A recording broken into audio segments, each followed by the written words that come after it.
Have you ever noticed how some encounters leave you not merely annoyed, but emptied?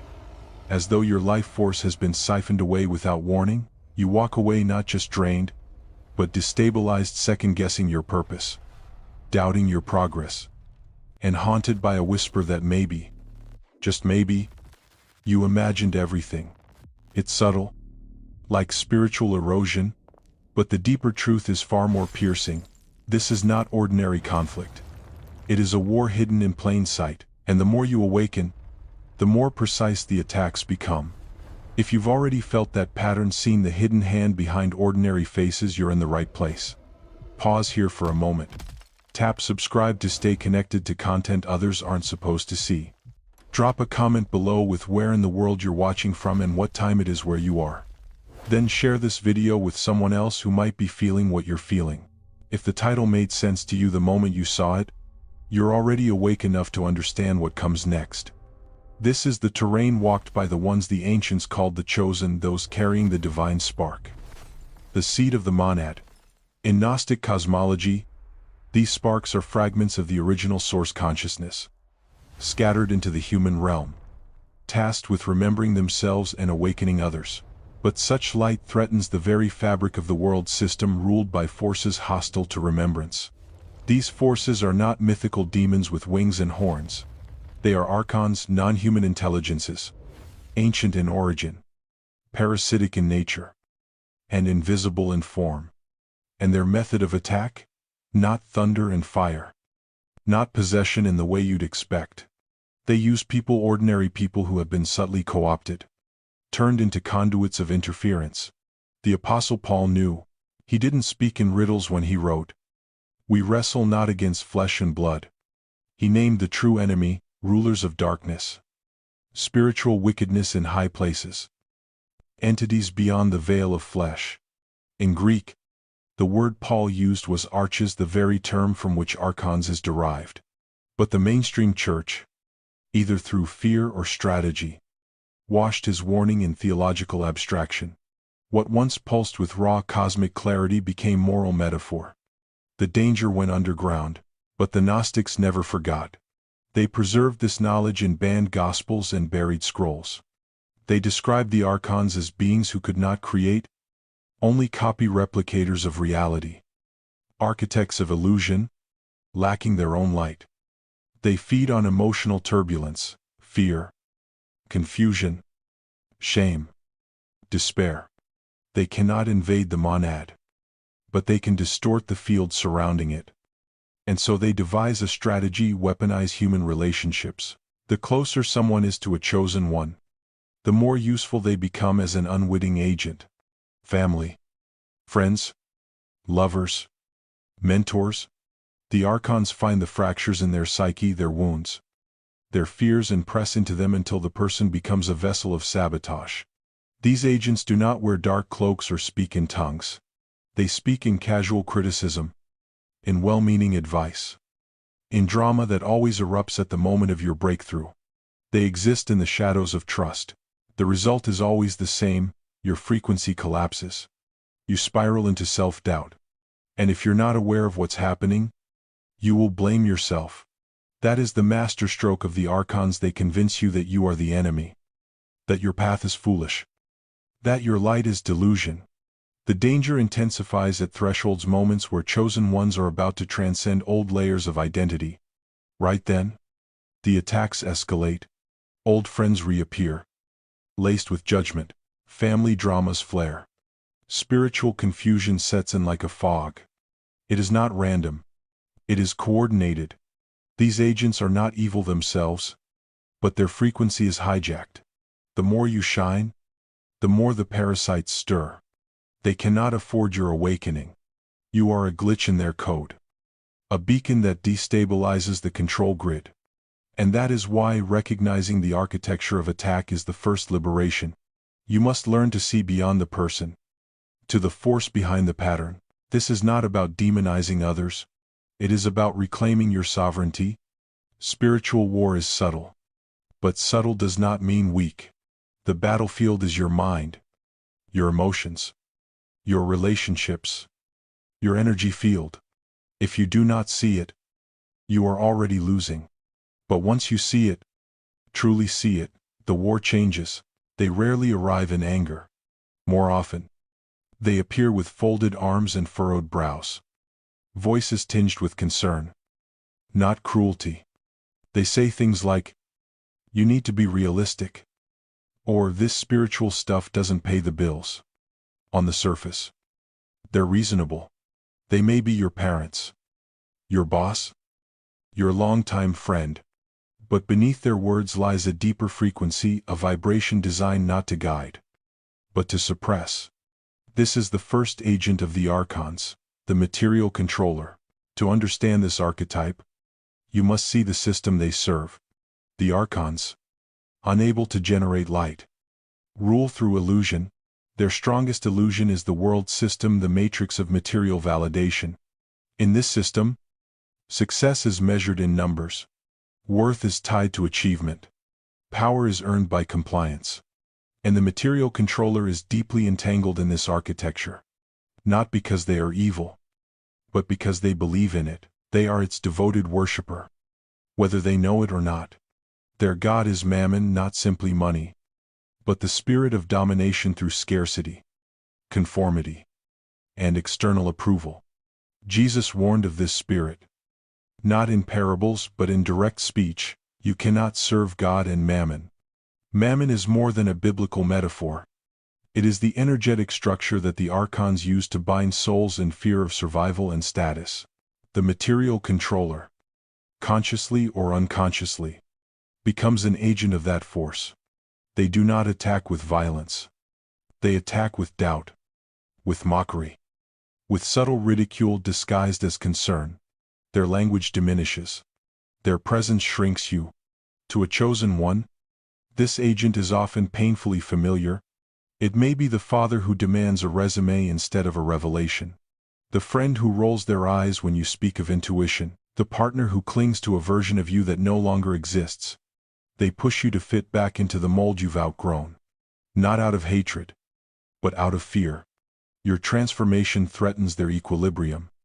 And so, they measure your worth by the only tools they trust: income, title, applause. When those measures fall short, they pounce, not always loudly, but always with piercing precision. But their real power lies in the aftershock. You leave the interaction questioning your path. You wonder if you're foolish, if your calling is just a dream. That seed of doubt, once planted, begins to germinate in silence. That is the poison. Doubt lowers frequency. And when your frequency dips, the connection to the monad, the source within you, flickers.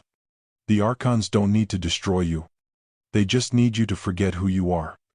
And so, the material controller plays their role. Often, they are socially esteemed. They wear suits. They pay their taxes. They quote headlines and echo public consensus.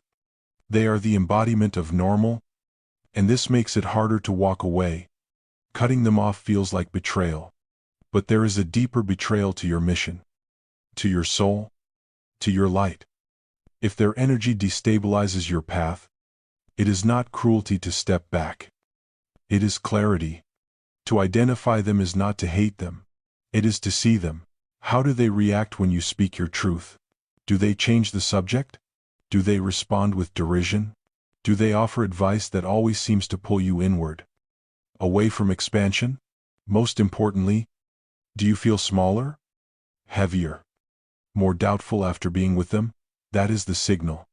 That is the moment to choose differently. The Archons favor this agent because they look harmless, but their presence corrodes. Their frequency strangles vision. If you are to fulfill your purpose, you must recognize their vibration and reclaim your space. Detach, not in anger, but in sovereignty. The material world may be real, but it is not the master. The monad is the only anchor that does not change. Your light is not defined by what the world sees. It is defined by what the soul knows. They come closer than the first. Where the material controller challenges you from the outside, the next two agents infiltrate the heart. The second agent, the emotional vampire, disguises itself as need. The third, the false guide, disguises itself as light, but both serve the same end: to siphon your energy, distort your truth, and prevent your spiritual activation. The emotional vampire is not simply someone going through hardship. Everyone struggles. This agent is defined not by pain, but by pattern.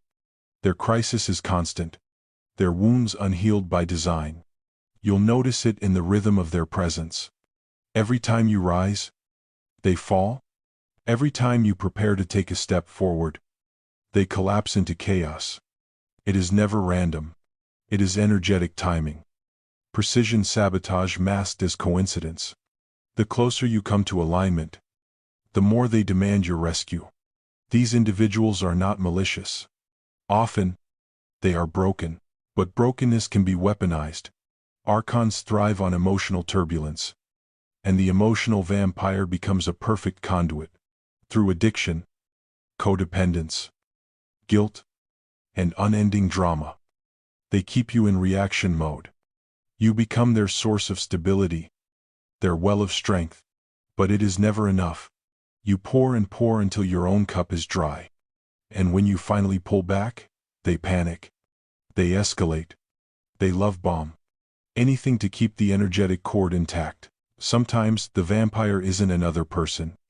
It's your own voice, the unhealed echo inside you that whispers, just one more compromise. Just one more drink. Just one more delay. The Archons know your wounds. They know the cracks in your psyche. They push precisely where you are most likely to bend. Jesus saw this in his disciples. The spirit is willing, but the flesh is weak, not as judgment, but as truth. The flesh, our survival instincts, is the open door through which sabotage walks. But while the emotional vampire drains you slowly, the false guide corrupts you from within. This agent is the most dangerous of all because they appear awakened. They speak the language. They quote scriptures. They hold space. But beneath their performance is control. They do not want you empowered. They want you dependent. They position themselves as the bridge between you and God. But no true bridge demands loyalty. No true teacher fears your graduation. You'll meet them in New Age circles, in religious pulpits, in sacred retreats. They promise answers, clarity, initiation, but their fruit is confusion. You will feel disempowered, fearful, uncertain after spending time with them. That is the sign. They create systems, hierarchies, exclusivity. They make themselves irreplaceable. This is not guidance. This is ownership disguised as love. Gnostic texts warned of them with urgency. The Archons do not only block awakening, they mimic it. They plant false lights in sacred spaces. Jesus himself said, "Beware of false prophets who come in sheep's clothing. You will know them by their fruits, not their language." A true guide returns you to your inner knowing. A false one makes you doubt it. When you try to walk alone, they warn you of danger. When you challenge them, they accuse you of betrayal. To detect the false guide, you must be brutally honest. Do you feel more yourself around them, or less? Do they celebrate your autonomy, or shrink from it? Do they honor your path, or do they redirect you to their authority? You will feel it in your gut, your breath, your heart rate. Your nervous system knows long before your mind does. And when it knows, listen. These two agents operate differently, but they feed on the same thing: your light, your trust, your energy, and they are strategically placed. You must not be deceived by familiarity or form. The closer they are, the more caution you must carry. Your mission depends on clarity. Not everyone who walks with you is for you. Some are placed to keep you circling. The path home is narrow and bright. Only those who ignite it belong. Knowing the enemy is the beginning. But recognition without protection is like seeing the storm and standing still beneath it. The Archons do not rest. They adapt. They reappear. And they wait for the chosen ones to lower their guard. Exposure must be followed by armor, energetic, conscious, and rooted in the monad. Jesus left behind more than moral parables. He left a blueprint, A shield encoded in action. Not ritual. Not superstition. But frequency. Not fear. But clarity. It is this shield that ends the sabotage. The first layer is the monad anchor. The Archons cannot enter what is whole. They operate through fragmentation, through identification with the body, the mind, the emotional storm. But when you return awareness to the one observing all things, you dissolve the entry points. This isn't theory. It is practice. Sit in stillness. Feel the awareness behind your thoughts. Not the thoughts themselves, the presence beneath them. That stillness is the monad. Untouched by opinion. Undisturbed by fear. 5 minutes a day. In complete silence. Not to gain something but to remember what you already are. Begins the anchoring. When you are in the monad, you become untouchable. The Archons cannot feed on infinity. The second layer is the energetic boundary. Many chosen ones suffer not because they are weak, but because they are open, too open. Empaths with no filters. Hearts without gates. But compassion without boundaries becomes leakage. Your energy field is a living structure, without conscious protection. You absorb the emotions of others. Their fears, their chaos. The Archons love this. They exploit your kindness until it becomes your weakness. The defense is deliberate. Visualize a sphere of golden light. 3 feet in all directions. See it as semi-permeable. Love flows in. Distortion reflects out. Speak it aloud. My energy is sovereign. Only love may enter. All else returns to source. This is not imagination. This is architecture. You are designing your field. An intention fused with monad awareness becomes command. The third layer is frequency discipline. The Archons are not metaphysical devils, they are low-frequency constructs. They require emotional dissonance to survive. Gratitude. Peace, devotion, joy, these are their poison. They simply cannot coexist with high frequency. The mistake many make is thinking protection is struggle. It is not. It is resonance. You protect yourself by living in alignment. You ask, does this raise my frequency or lower it? And you act accordingly. The material controller lowers it, create distance. The emotional vampire drains it, cut cords. The false guide confuses it, walk away. The world may call it selfish. The spirit calls it sacred. Your frequency is the shield. Jesus modeled this. In the wilderness, when temptation approached, he did not argue. He did not explain. He simply stood anchored in identity. Rooted in source. The adversary had no access. It is the same for you. Not because you are special, but because you are connected. The monad does not require intermediaries. It is direct, it is whole, and its power flows the moment you choose remembrance. When you hold all 3 anchor, boundary, frequency, you become invisible to the Archons. Not because they disappear, but because you cease to vibrate in their dimension. They cannot find you when you stand in truth. This is not mythology. It is mechanics. This is not about escaping the world. It is about standing within it as a sovereign being. Unshaken, unbought, and unbroken. Now the choice returns to you. The 3 agents are known. Their tactics are seen. The path to immunity is given. The only question is whether you will walk it. Will you stay small to protect others' comfort? Or will you rise and become what the Archons fear most, a fully awakened, frequency aligned, mission activated bearer of divine light?